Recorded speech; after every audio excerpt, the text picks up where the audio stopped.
ഈ വർക്ക് നടക്കുന്നത് ഇരിങ്ങാലക്കുടയിൽ കാട്ടൂർ എന്ന് പറയുന്ന സ്ഥലത്താണ്. ഇവിടെ ഓൾറെഡി ഒരു പൈപ്പ് ഫിൽറ്റർ ഇൻസ്റ്റാൾ ചെയ്തിട്ടുണ്ട്. പഴയ ഫിൽറ്റർ യൂണിറ്റാണ്. അത് വർക്ക് ചെയ്യാനില്ല. ഇപ്പോൾ ഇവിടുത്തെ ലൈനിൽ കലങ്ങിയ വെള്ളമാണ് വരുന്നത്. ആ ഫിൽറ്റർ വർക്ക് ചെയ്യാത്തതുകൊണ്ട് പോരാത്തതിന് വെള്ളത്തിൻ്റെ ഫ്ലോയും കുറവാണ്. അപ്പോൾ ഇവിടെ നമ്മൾ ചെയ്യാൻ പോണത് ഈ ഫിൽറ്റർ ഇവിടെ നിന്ന് കട്ട് ചെയ്ത് മാറ്റിയിട്ട് അതിന് ശേഷം നമ്മൾ നമ്മുടെ ഫിൽറ്റർ ഇവിടെ ഇൻസ്റ്റാൾ ചെയ്യാൻ പോവുകയാണ്.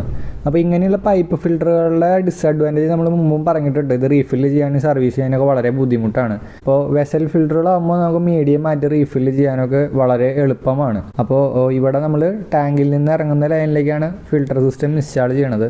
പിന്നെ ഇവിടെ വെള്ളത്തിന് ഹാർഡ്നെസ് ഉണ്ട്. തൽക്കാലം അവർ കുടിക്കാൻ വേണ്ടിയിട്ട് അവർ കിച്ചണിൽ ഒരു വാട്ടർ പ്യൂരിഫയർ ഇൻസ്റ്റാൾ ചെയ്തിട്ടുണ്ട്. വെള്ളത്തിലെ ഹാർഡ്നെസ് റിമൂവ് ചെയ്യാൻ വേണ്ടിയിട്ട് വാട്ടർ സോഫ്റ്റ്നർ എന്ന് പറഞ്ഞൊരു യൂണിറ്റും കൂടി ഇവിടെ ഇൻസ്റ്റാൾ ചെയ്യണം. തൽക്കാലത്തേക്ക് കസ്റ്റമർ ഇപ്പോൾ അത് ഇൻസ്റ്റാൾ ചെയ്യുന്നില്ല. കാരണം കുറച്ച് നാൾ കഴിഞ്ഞാൽ കസ്റ്റമർ ഇവിടെ വീട്ടിലുണ്ടാവില്ല. അത് കഴിഞ്ഞ് രണ്ടാമത് റിട്ടേൺ വരുമ്പോൾ ഇൻസ്റ്റാൾ ചെയ്യാമെന്നാണ് കസ്റ്റമർ പറഞ്ഞിരിക്കുന്നത്. അപ്പോൾ ഈ കസ്റ്റമർ നമ്മളെ വീഡിയോ കണ്ടിട്ടാണ് കോൺടാക്ട് ചെയ്തത്. അപ്പോൾ നമ്മൾ വെള്ളം ലാബിൽ കൊടുത്ത് ടെസ്റ്റ് ചെയ്തിട്ടാണ് ഈ ഫിൽറ്റർ വെച്ചാൽ മതി എന്നുള്ളൊരു കൺക്ലൂഷനിലേക്ക് എത്തിയത്. അപ്പോൾ ഇത് ഫിൽറ്റർ ചെയ്തതിന് ശേഷമുള്ള വെള്ളത്തിൻ്റെ ക്വാളിറ്റിയാണ് നമ്മൾ ക്രിസ്റ്റൽ ക്ലിയർ വെള്ളമാക്കി കൊടുത്തിട്ടുണ്ട്. അപ്പോൾ വീട്ടിലേക്ക് എങ്ങനെ നല്ലൊരു ഫിൽറ്റർ സിസ്റ്റം ചൂസ് ചെയ്യാം, ഇൻസ്റ്റാൾ ചെയ്യാം എന്നതിനെ കുറിച്ച് ഒരു long video it's me Diya എന്ന് പറഞ്ഞ ഒരു യൂട്യൂബ് ചാനലിൽ ചെയ്തിട്ടുണ്ട്. അപ്പോൾ നിങ്ങൾ ആ വീഡിയോ കാണാൻ എന്തെങ്കിലും സംശയം ഉണ്ടെങ്കിൽ ഞങ്ങളെ കോൺടാക്ട് ചെയ്യാം. അപ്പോൾ നമുക്ക് ശീലമാക്കാം ശുദ്ധജലം.